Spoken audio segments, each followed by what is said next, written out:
The Desert Leviathans, when the U.S. Army traded mules for camels and almost changed the map of America. The year is 1856. Imagine the scene, a blistering stretch of dusty Texas coastline, the air thick with the smell of brine and fear.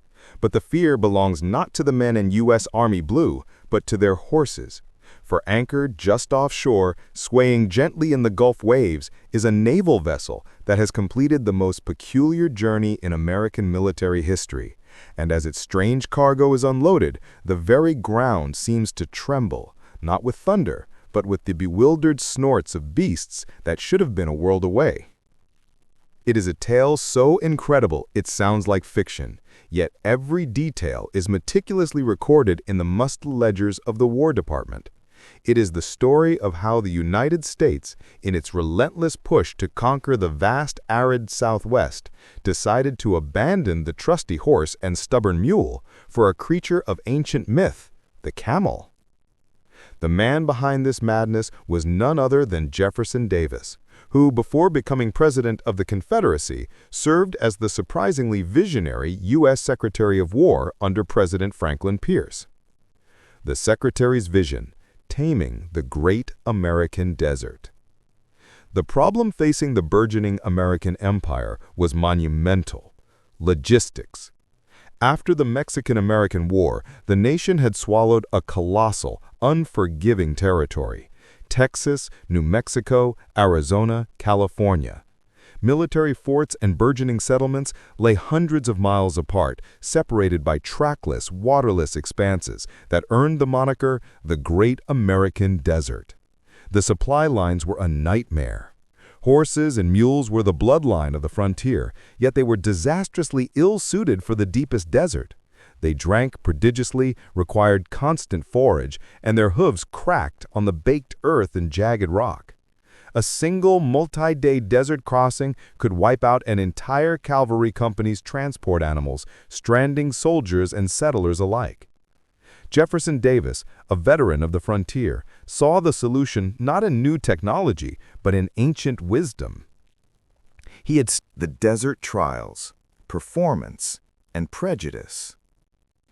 The U.S. Army put the camels through grueling side-by-side tests against the best six-mule teams. The comparison was less a contest and more a humiliation for the mules. Load capacity. A six-mule team could haul about 1,800 pounds.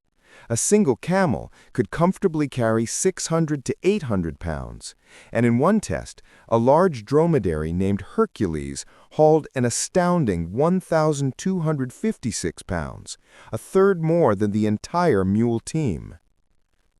Endurance. In one trial, a camel train carried a heavy load of corn for 420 miles. The mules required rest stops, vast amounts of water, and constantly shed their heavy shoes. The camels required almost none of the above.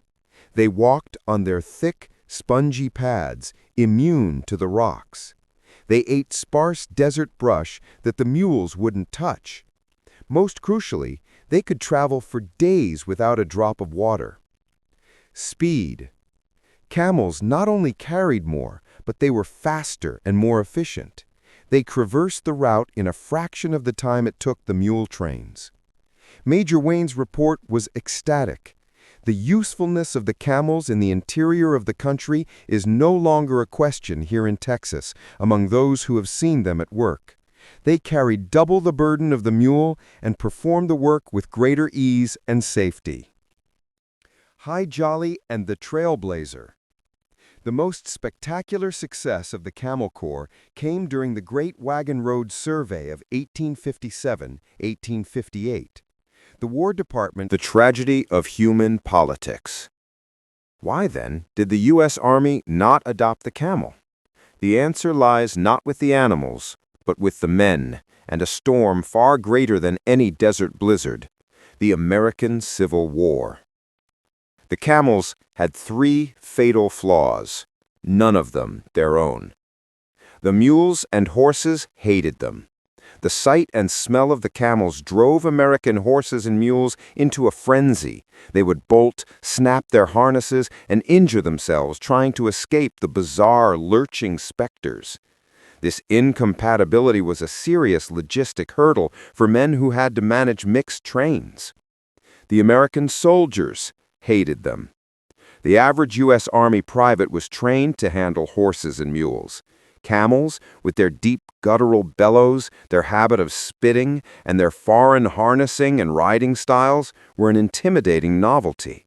The soldiers refused to learn the intricate methods of care and packing taught by Jolly and his Syrian colleagues. They saw the camels as a source of endless trouble and ridicule.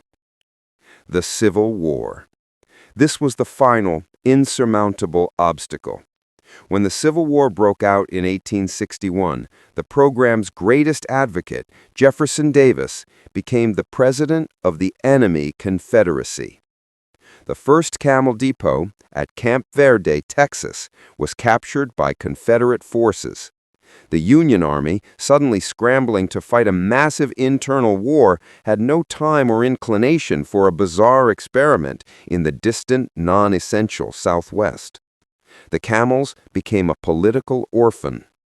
Union Secretary of War Edwin M. Stanton, a man consumed by the immediate conflict, saw no value in the Desert Project. The remaining herds, some in Texas, others in California, were neglected, passed from post to post, and finally deemed useless. The ghosts of the desert. In 1866, the surviving camels were officially put up for auction. They were sold off to various buyers, miners, private freight companies, and most ignominiously, circus operators.